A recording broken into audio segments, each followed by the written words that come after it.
Trump ఇక July 18 నుంచి DSC exams ఆన్లైన్లో నిర్వహణ షెడ్యూల్ రిలీజ్ చేసిన విద్యాశాఖ. రాష్ట్రంలో 11,062 టీచర్ల పోస్టుల భర్తీకి సంబంధించిన మెగా డిఎస్సి పరీక్షల నిర్వహణకు విద్యాశాఖ షెడ్యూల్ రిలీజ్ చేసింది. విద్యాశాఖ అనకుర్ర హాజరా సిగ్గైతుంది నాకు. విద్యాశాఖ మంత్రులు జూలై 18 నుంచి ఆగస్టు 5 వరకు ఆన్లైన్లో పరీక్షలు నిర్వహించనున్నారు. ఈ మేరకు school education commissioner Shri Devasena schedule ని విడుదల చేశారు. అయితే గతంలోనూ జూలై 17 నుంచి 31 వరకు మాత్రమే పరీక్షలు ఉంటాయని ప్రకటించిన విద్యాశాఖ తాజాగా వచ్చే నెల 18 నుంచి ఆగస్టు 5 వరకు పరీక్షలు పెడతామని చెప్పి వెల్లడించింది. ఈ పరీక్షలకు ఎవరైతే హాజరు అవుతున్నారో వాళ్ళందరికీ కూడా విష్ ఆల్ ది బెస్ట్. ఇక మీ కళని సాకారం చేసుకుంటారు ఏమన్నా అది వచ్చే నుంచి వెయిట్ చేసిన వాళ్ళన్నా. డిఎస్సి చాలా దారుణం ఇది.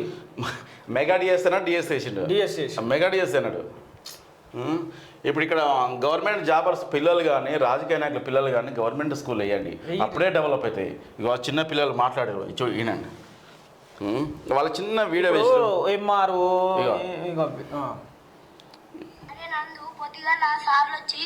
గవర్నమెంట్ బడికి రమ్మన్నారా?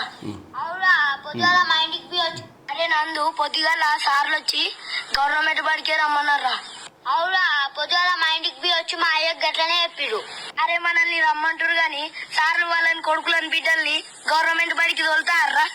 అవునా, వాళ్ళేమో పెద్ద పెద్ద ప్రైవేట్ స్కూళ్ళలో జాయిన్ చేస్తారు, మనల్నేమో గవర్నమెంట్ కి రమ్మంటారు. అయితే గవర్నమెంట్ బడులు ఎట్లా బాగుపడతారా?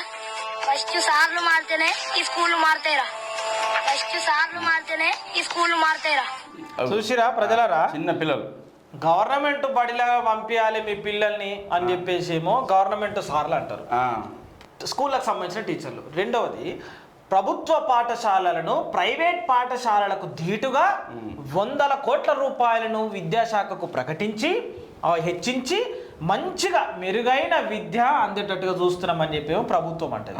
ప్రభుత్వం చెప్పుకుంటూ వస్తే ఒక ఎమ్మెల్యే కొడుకో, కార్పొరేటర్ కొడుకో, ఈ సర్పంచ్ కొడుకో, ఒక ఎంపీ కొడుకో, వార్డ్ మెంబర్ కొడుకో కూడా ఈ గవర్నమెంట్కు సంబంధించిన వాళ్ళు ఏ ఒక్క నా కొడుకుకు సంబంధించిన కొడుకు కూడా గవర్నమెంట్ స్కూల్లో లేక ఇంకా మరి డెవలప్ ఎట్లా డెవలప్ అయ్యాయి. హాస్పిటల్ కూడా అట్నే, అంతే. హాస్పిటల్ కూడా అట్నే. అమ్మ లక్షల రూపాయల కోట్లు పెట్టుకొని కూడా ప్రైవేట్ హాస్పిటల్లో పోతారు కదా, గవర్నమెంట్ స్కూళ్ళకు ఒక్క హాస్పిటల్కి వచ్చిన వాళ్ళు లేడు. మరి ఎప్పుడు బాగుపడాలి విద్య వైద్యము చెప్పుకొని చెప్తున్నాగా. వీళ్ళు ఇంటర్ కానీ వాళ్ళకి ఎట్లా అంటే సిగ్గు శరం లేదు కాబట్టి ఇనిట్లు అనుకుంటా పోతారు.